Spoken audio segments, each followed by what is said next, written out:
Hi, this is Ike from Groovy Entertainment. Today we got another book on tape to play for you. Today's book is Thundercats, The Mutant Alliance for 1985. So let's get started. Hi, boys and girls. I'm your Peter Pan storyteller. And when you hear this sound, turn the page. Let's begin.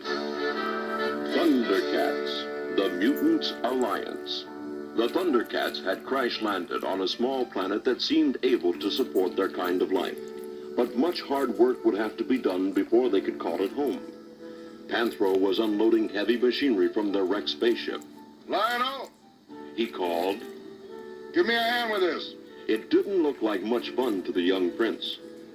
Well, maybe it would be better if I scouted the area while you're doing that. It's my responsibility to make sure we're in a secure position here. But we need all the help we can get. No, Lion-O is right. Tigra cut in. The surrounding territory should be reconnoitered, and as Lord of the Thundercats, his responsibility is our safety. Lionel's faithful old friend Snarf came bounding up. Yeah, right. He exclaimed. I'll go with you. I don't need a nursemaid anymore. Try to get that through your head, Snarf. Seeing his crestfallen look, Tigra said, Come, Snarf. You're still needed. We can sure use your help here. Yeah, sure. The hairy little creature came slinking back.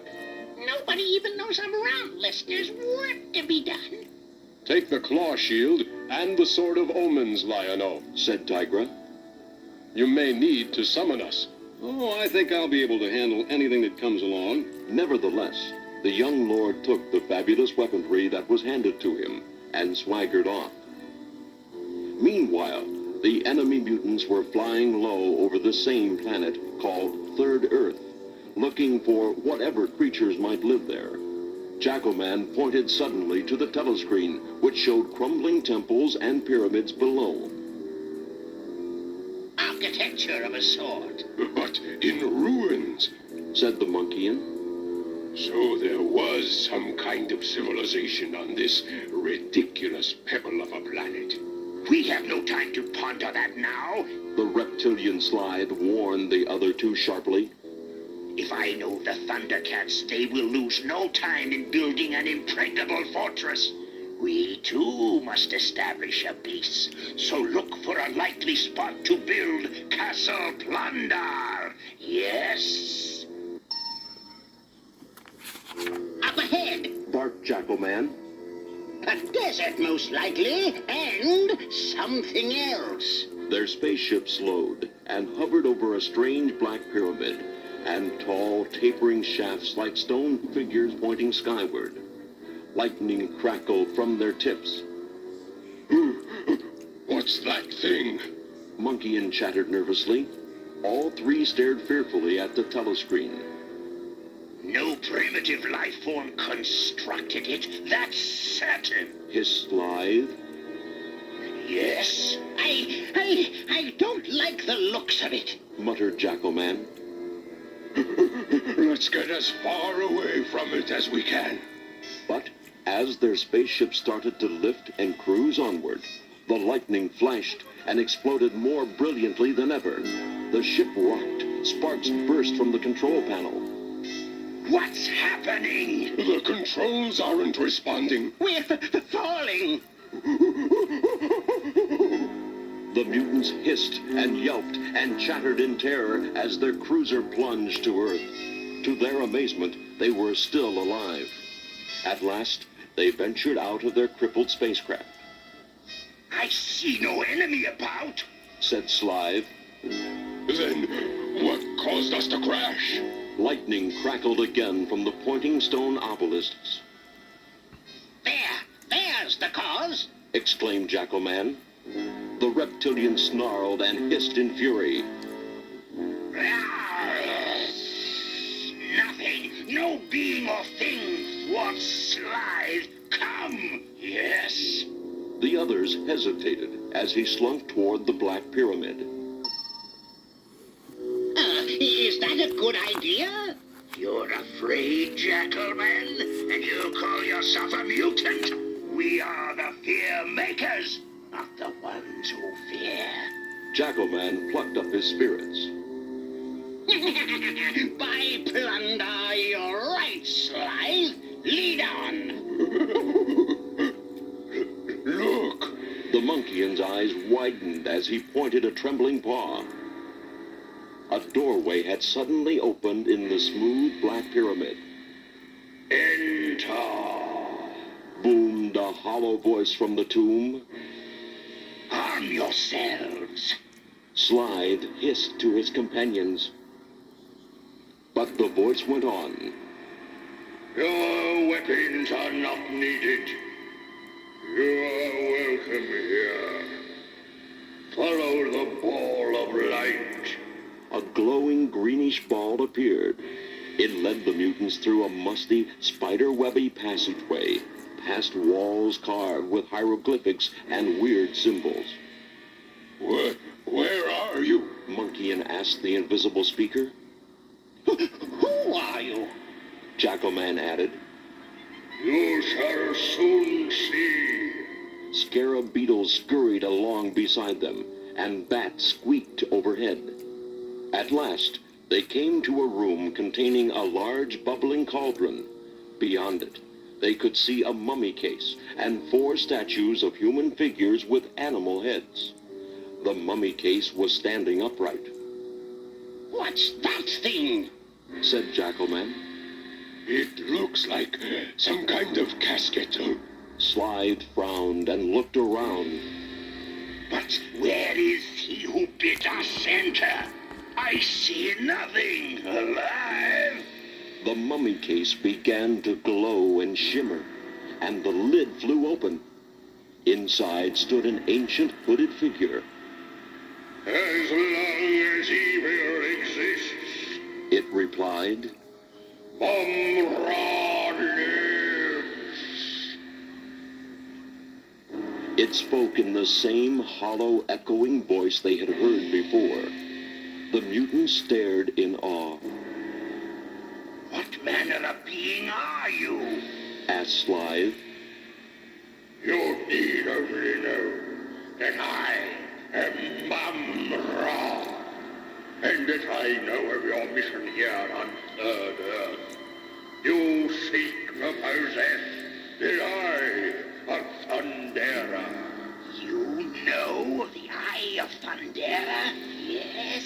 I have known of its power for 1,000 years. Mum-Ra pointed upward to an opening in the top of the pyramid, through which they could glimpse the night sky dotted with stars and constellations. From a time when this was still First Earth. Even if this is so, Snarled Jackalman.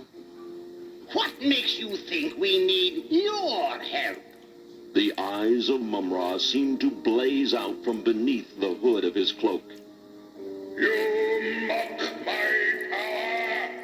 He lifted his arms, and lightning crackled from his fingertips. The whole pyramid rumbled with a sound like distant thunder, shaking dust down on their heads. But the mutants were not impressed. Sneered the Monkeyan. The communication module on our ship hasn't been damaged. We can call in the other mutant ships and have them blast this place to powder, and you, Mum-Ra, with it. Come, see your ship, foolish creature. He beckoned them to the huge cauldron. Through its boiling vapor, they could see their spacecraft, which had crash-landed outside the pyramid. As they watched, it sank out of sight, and the desert sands closed over it. The Monkeyan screeched in alarm. Our ship, gone forever. Gloated Mum-Ra. Along with the hope of ever summoning any other mutant ships, you are now stranded on Third Earth, and without Mum-Ra, you perish.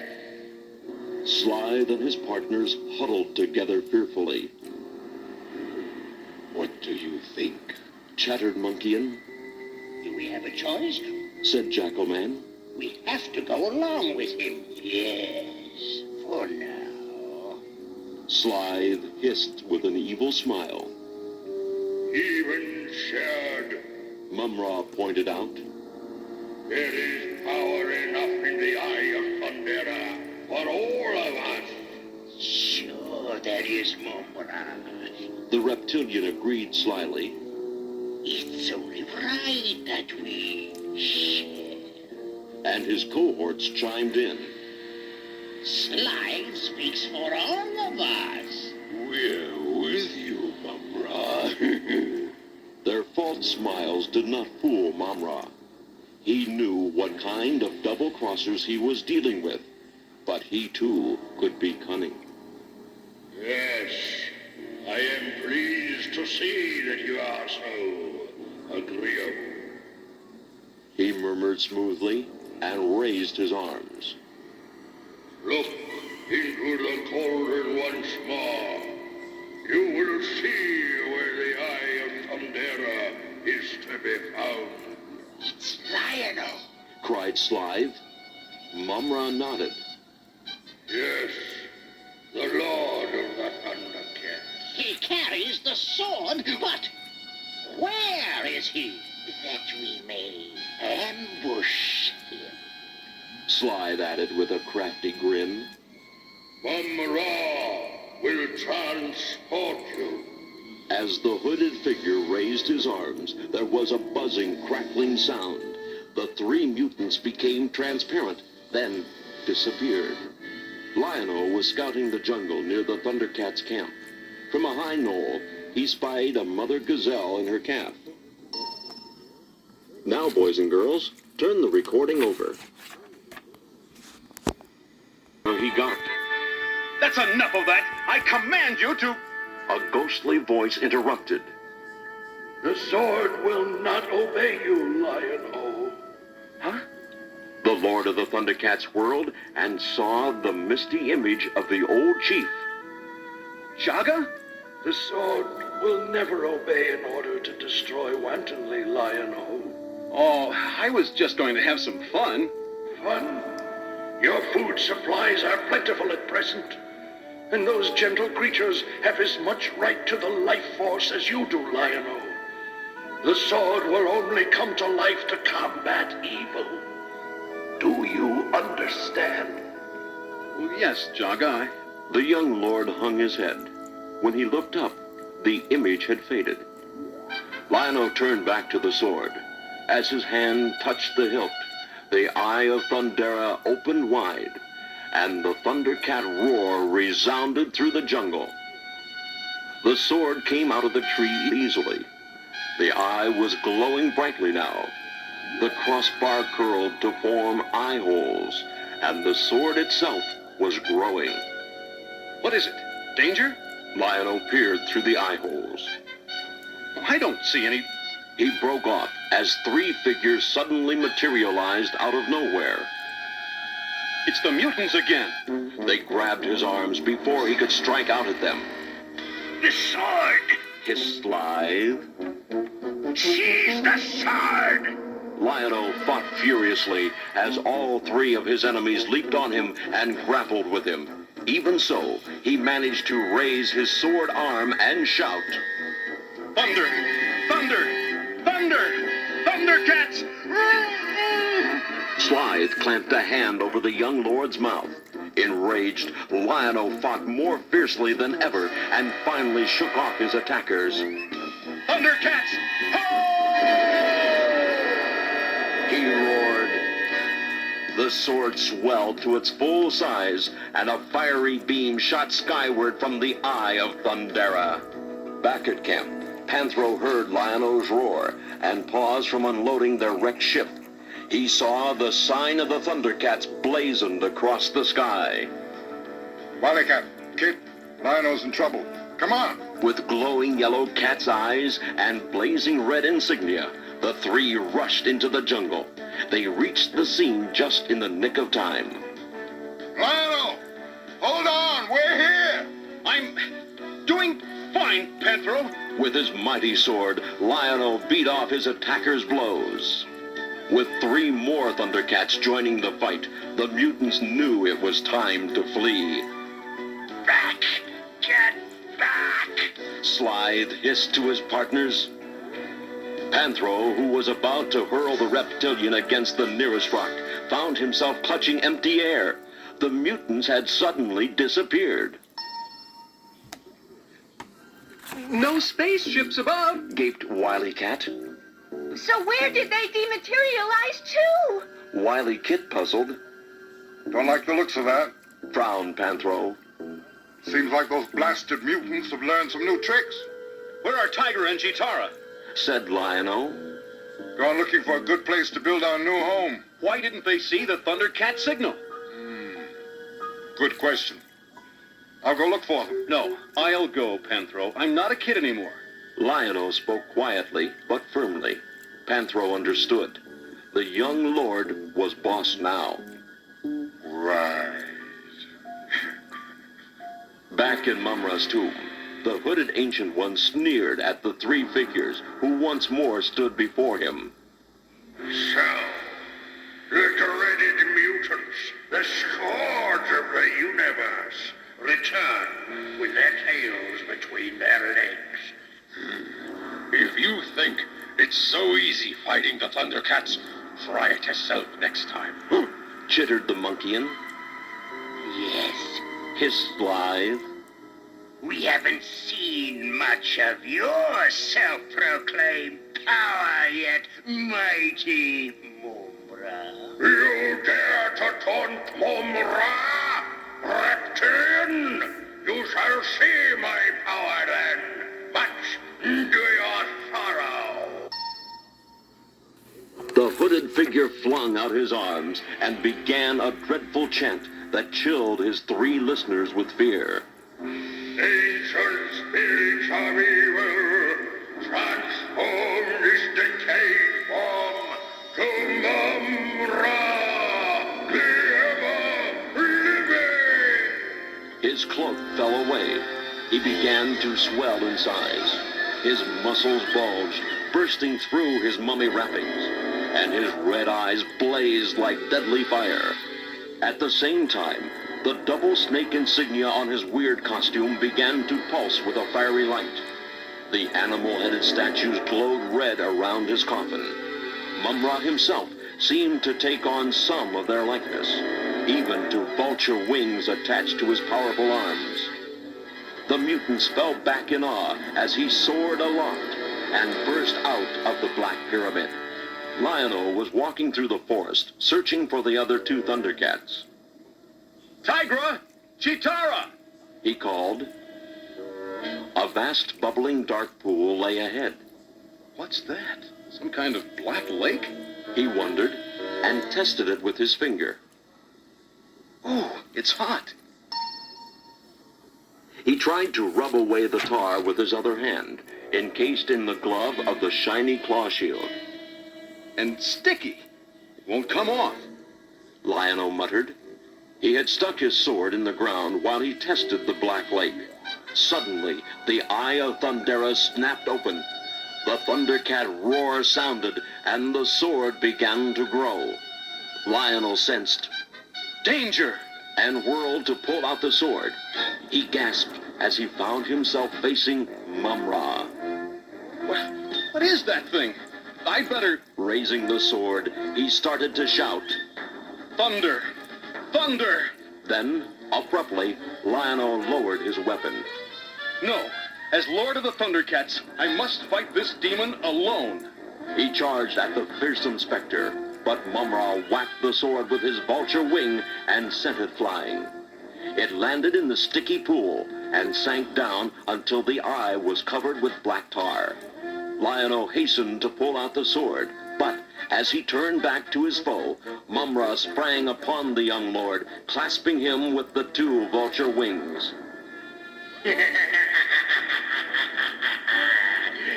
think to destroy Mumbra, the ever-living? It cannot be done, boy. Lion-O squirmed out of his foe's embrace, muttering, The ever-living? This creature isn't mortal. If I can still just... He grabbed up the weapon which had fallen from his hand, then rolled over on his back and lifted the sword with the eye and aimed skyward. Thunder! Thunder! Thunder! Thundercats! Ho! To his dismay, nothing happened. No fiery beam shot upward. Thundercats! Ho! He faltered. Then he realized that the eye was blinded with tar. Mumra cackled with laughter. It's no use, boy. The Eye of Thundera cannot summon your friends this time. I only wish it could. Again, he leaped at Lionel. Soon they were locked in fierce combat. The young lord fought valiantly, but he could no longer use his sword, though he still clasped it tightly. Unable to fight freely with both hands, he found himself being forced to the ground by the demon. With an evil laugh, Mumra pointed his fingers to zap the young Thundercat with his magical force rays. In a moment, the Eye of Thundera will be mine to command, boy. As Lionel raised a gloved hand to protect himself, the demon suddenly caught sight of his own reflection in the shiny claw shield. He shrank back with a groaning shriek of terror.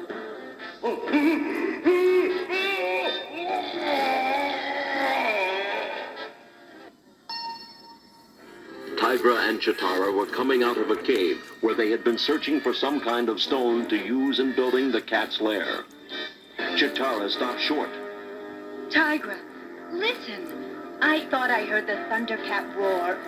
Something's going on, and we'd better see what it is. Come on! But the fight was over by the time the two came running up, followed by the other Thundercats. We heard battle cries. Exclaimed Tigra. Are you all right, Lionel? Asked Panthro. What was all that racket? Snarf, snarf, I told you not to go up by yourself. Wily Cat pointed to a ghastly figure zooming off through the sky. Wily Kid, look! Yuck! What is that thing, Lion-O? He is called Mumra, the ever-living. That's all I know. Lion-O told his comrades about his blood-chilling fight with the ancient demon, and added, It was its own reflection that drove it off, yet it feared nothing. The ghastly creature returned to its black tomb. The mutants watched mockingly as it shrank back into the form of a cloaked and bandaged mummy. Did you get it, Mumra? Chattered the Monkeyan, and Jackalman barked. Did you, Mumra? Do you have the Eye of Thundera? He doesn't answer. Sneered Sly. He didn't get it.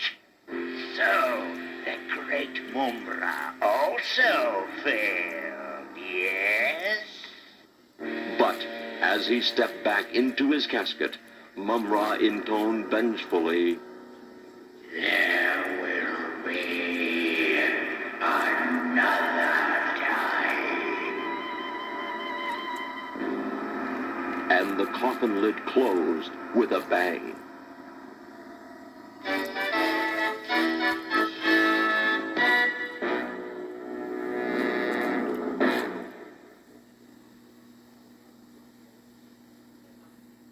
So that was Thundercat, the Mutant Alliance for 1985. So if you like, subscribe, share, and comment, and have a groovy day. We have another video coming out real soon.